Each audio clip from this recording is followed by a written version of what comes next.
Hello, and welcome back to the definitive Starship review series without access to a proper table. That happens more often than it doesn't with something on the desk. And yes, today we're looking at V'ger. Just look at that, beautiful in the light. Looks absolutely stunning. But of course, first I've got to say that I am part of the Eaglemoss affiliate program, meaning if you choose to buy this ship, due to this video, there's a link in the description. That is an affiliate link, which means I will get a 7% commission if you choose to buy this model after clicking that link. I'd really appreciate it if one of you finally did that as well, because then I'd finally know if it's a 7% commission on the model or on everything in that particular order. But for now, I'm just gonna have to say I don't know. But yes, V'ger, from Star Trek the Motion Picture, or as my partner puts it, Star Trek the one that's secretly a sex ed movie in disguise. Now, you never know what you're gonna get when you share something you love with other people. And I did not expect the realization that Star Trek the Motion Picture is secretly a sex ed film, but honestly, I'm just amazed at how accurate that turned out to be as the movie went on. But we're not here to talk about that, although I'm sure some people in the comments will.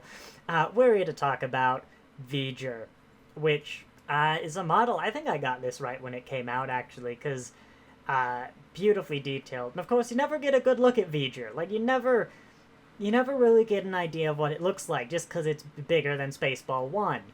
But, is that true? Yeah.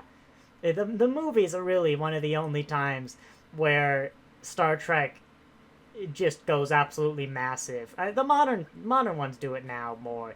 But this is one of the rare exceptions of, like, why is this ship so stupidly big? It's symmetrical across 6 ways in every aspect. I really wish I knew the proper term for that. And it's beautifully detailed. It looks kind of weird. It's the texturing and the painting, I think, is applied differently than the other models. It almost looks printed on or something. I think it looks good. It just definitely looks different, like almost like the coloring and texture is inherent to the material. It's really weird, but I love how it looks, especially for V'ger. I'm realizing I'm getting a bit ahead of myself though, because first we have our size comparison. This is actually a lot harder to do than I thought it would be.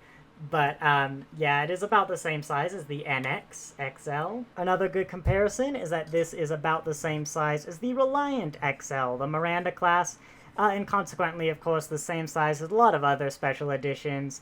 The Delta Flyer, the Defiant, roughly. If I recall correctly, the Akira class was a pretty good estimate, but yes, it is special issue size. Over with the Universe collection, it is about the same size as 7 of 9's Fenris Ranger ship, whatever you call that. It is almost exactly the same size, actually, as the little Dragonfly Klingon Raider thing. Really hard to get this lined up. This is a difficult to work with model, but it's like an exact size comparison if you can get it right. And because I know Discovery Klingon ships don't sell very well, the USS Brawn is a not as perfect, but still very good size comparison with V'ger. But yes, back to the model itself. Yeah, I really love the paintwork, the detailing. I've just noticed this is a little bit crooked, this panel, but just display it like that. There you go, now it's not crooked. Because yes, it is completely symmetrical on every side. A lot of detailing. You've got the weathering basically all along there. Kind of reminds me of the texture of, like the lining of in-ground pools, but you've got the very alien sort of web-like. It's actually bumpy, that webbing structure. You've got your bumps on here. They're actually really pointy. You don't want to grab that the wrong way. A lot of this model is pointy. You've got spikes all along here. The back is a very detailed yellow blob. There you go. Just a whole bunch of detailing from that paintwork. The motion picture, somewhat famously, has beautiful concept art. It's basically concept paintings. Which is what a lot of this is based off of. And of course the on-screen appearances. You just don't get 100% of the vessel on screen. This back cylinder bit is all metal. These spikes feel metal. but I think the... Oh yeah, this middle bit is plastic, and then this front piece is also plastic. I'm gonna say the only thing that doesn't have detail is straight down here, but actually you can see the little circular, there's like just a little bit of painted blue circular detailing in there. Really subtle, but at least it's not like just black nothing. So yeah, I'd say this is probably one of, if not Eaglemoss's most detailed model, just in terms of the sheer texturing and complexity of it. I mean, the Klingon ones, the modeling, the casting will get pretty detailed, but this has actual, I mean, artwork on it, as opposed to just basic Aztecing or what a lot of the other ones have. So yeah, I doubt you can get a better or more accurate model of V'ger.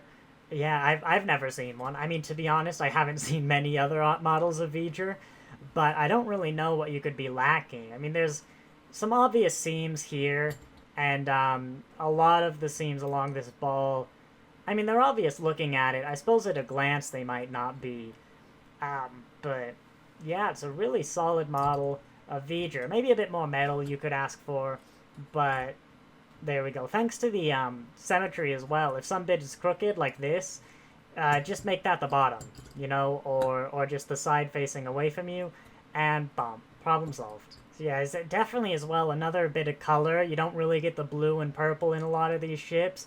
The Doomsday Machine is pretty similar, but other than those two, it just makes both those models, this and the Doomsday Machine, really stand out if you have them in a great collection addition to any collection, especially a motion picture collection. So yeah, I think that's it for this model. I hope you enjoyed. If you did, be sure to like and subscribe. If you have any questions about this model, just ask in the comments and I'll do my best to answer them. If you'd like me to review any specific model, just ask in the comments and I'll get to it as soon as I can. I don't have access to the full collection, just offhand, but I'll do it as soon as I can. Thanks for watching, and I'll see you next time.